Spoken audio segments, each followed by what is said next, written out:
અને સ્વાગત છે તમારું પૂનમ્સ ફ્લેવર કિચનમાં। આજે તમને એક પંજાબી સબ્જી શીખવાડવાની છું જેનું નામ છે પનીર ભુરજી। ખૂબ જ ઈઝી અને ખૂબ જ ટેસ્ટી। તો મેં એના માટે અહીંયા કડાઈમાં 2 મોટા ચમચા તેલ નાખી દીધું હતું। તેલ ગરમ થઈ ગયું એટલે એની અંદર નાખ્યું છે અડધી ચમચી જીરું। આપણું જીરું છે એ સરસ ફૂટી ગયું છે। હવે આપણે એની અંદર નાખીશું લસણ છે 8 થી 10 કળી જેટલું। मैं આવી રીતે ઝીણું ઝીણું ચોપ કરી લીધું છે। ચોપરમાં તમારે ચોપ ન કરવું હોય ને પેસ્ટ કરવી હોય તો પણ તમે કરી શકો છો। સૌથી ઈઝી ને સૌથી ટેસ્ટી જો કોઈ શાક હોય તો એ છે પનીર ભુરજી। 2 જ મિનિટમાં બની જશે। ત્યારબાદ 1 ઇંચ આદુનો ટુકડો છે જેને મેં ખમણી લીધો છે એ પણ આપણે આની અંદર નાખી દઈએ।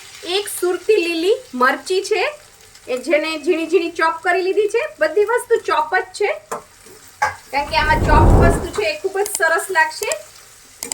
આ રીતે એને આપણે સાતળી લેશું।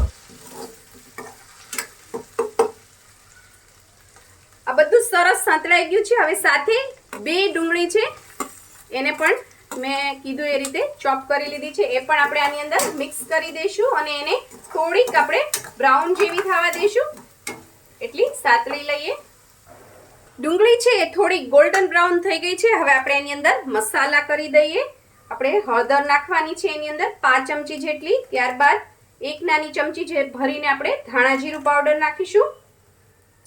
ત્યારબાદ લાલ મરચું પાવડર, આપણે લીલું મરચું નાખ્યું એ તીખું જ છે એટલે લાલ મરચું ધ્યાનથી નાખવું। આમાં કાશ્મીરી લાલ મરચું પણ ખૂબ જ સરસ લાગે છે, લુક એનો સરસ આવે છે। બધા મસાલા નાખીને આપણે મિક્સ કરી દઈશું અને ગેસની ફ્લેમ અત્યારે ધીમી રાખવાની છે નહીતર મસાલા છે એ બધા બળી જશે। ત્યારબાદ એની અંદર નાખીશું કસૂરી મેથી।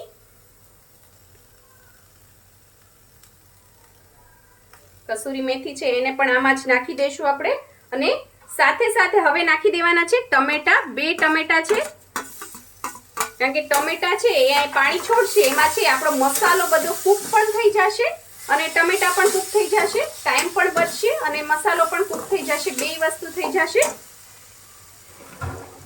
અને સાથે સાથે હવે આપણે નાખી દઈએ એની અંદર મીઠું સ્વાદ પ્રમાણે। મેં અહીંયા અડધી નાની ચમચી જેટલું નાખ્યું છે અને એને પણ આપણે મિક્સ કરી દઈએ। ઘણીવાર છે આપણને કંઈક સારું ખાવાનું મન થાય પણ મહેનત કરવી ન ગમતી હોય, ખૂબ થાકી ગયા હોય, કંટાળો આવતો હોય અથવા અચાનક કોઈ મહેમાન આવી જાય ને આપણે કંઈક નવીન બનાવવું હોય તો આ પનીર ભુરજી છે બેસ્ટ ઓપ્શન છે તમારી પાસે। ટેસ્ટમાં પણ ખૂબ જ સરસ લાગે છે અને બની પણ જલ્દી જાય છે ને ઈઝી છે, કોઈ પણ આને બનાવી શકે છે। હવે આપણે આને થોડીક વાર કૂક થવા દઈએ અને એની અંદર આપણે નાખી દઈશું થોડું પાણી, અડધા કપ જેટલું પાણી નાખી દેવાનું છે એટલે બધું સરસ છે એ કૂક થઈ જાય।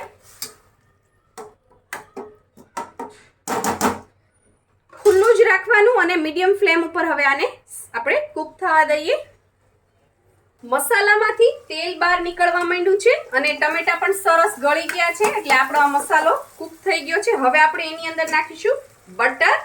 2 ચમચી જેટલું બટર નાખી દેવાનું। આ સ્ટેજ ઉપર બટર નાખવાનું, આનાથી ખૂબ જ સરસ ટેસ્ટ આવશે। મેં ઓઇલમાં બનાવી છે, તમારે બટરમાં બનાવી હોય તો તમે બટરમાં પણ બનાવી શકો છો પણ જ્યારે બટર નાખો પહેલા વઘાર કરતા હો ત્યારે બટરની સાથે થોડું તેલ નાખી દેવું નહીતર બટર છે બળી જશે। જ્યારે પણ કોઈ બી બટરની વસ્તુ બનાવો તો ત્યારે આ વાત ધ્યાનમાં રાખવી, આ એક ટીપ છે। અને અત્યારે જે મેં બટર નાખ્યું છે એનાથી એનો ટેસ્ટ ખૂબ જ સરસ આવશે। બટર છે સરસ મેલ્ટ થઈ ગયું છે। હવે એની અંદર હું નાખું છું અડધી નાની ચમચી જેટલો ગરમ મસાલો છે। આ પંજાબી ગરમ મસાલો છે। જો તમારી પાસે પંજાબી ગરમ મસાલો ન હોય તો રેગ્યુલર કોઈ બી ગરમ મસાલો નાખી શકો છો, કિચન કિંગ મસાલો પણ નાખી શકો છો।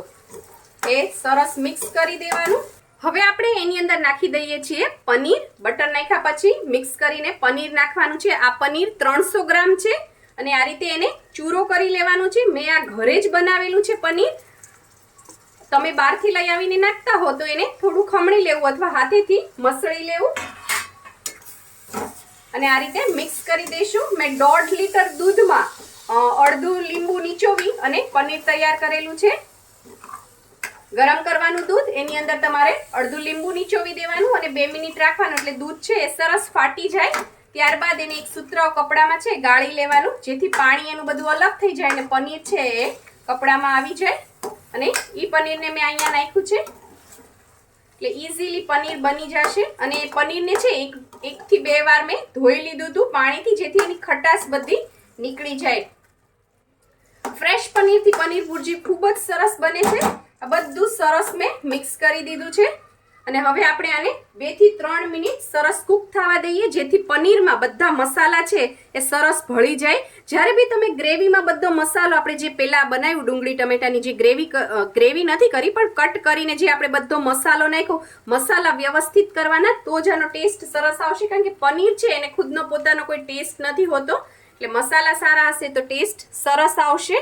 પનીર નાખ્યા પછી મેં આને 3 થી 4 મિનિટ કૂક કરી લીધી છે. તેલ બધું સરસ બહાર આવી ગયું છે, મસાલા સરસ મિક્સ થઈ ગયા છે. આપણી પનીર ભુરજી તૈયાર છે. હું ગેસની ફ્લેમ બંધ કરું છું. જો તમારી પાસે કોથમીર હોય તો આમાં કોથમીર નાખી દેવાની, બહુ બધી 2 થી 3 ચમચી જેટલી. એનો ટેસ્ટ ખૂબ જ સરસ આવે છે. મારી પાસે અત્યારે અવેલેબલ નથી એટલે મેં નથી નાખી. તમને મારી આ રેસીપી ગમી કે ના ગમી કોમેન્ટ કરીને મને જણાવજો. અને પ્લીઝ ગમી હોય તો લાઈક અને સબસ્ક્રાઇબ જરૂરથી કરજો. આ પરોઠા અને બ્રેડ સાથે ખૂબ જ સરસ લાગે છે. જો તમને મારી આ રેસીપી પસંદ આવી હોય તો લાઈક શેર કોમેન્ટ કરો. પ્લીઝ મારી ચેનલને સબસ્ક્રાઇબ કરો અને હા, બેલ આઇકન દબાવવાનું ના ભૂલશો, જેથી આવી જ સરસ મજાની વાનગીઓ તમારા સુધી પહોંચતી રહે. Thank you. આવજો.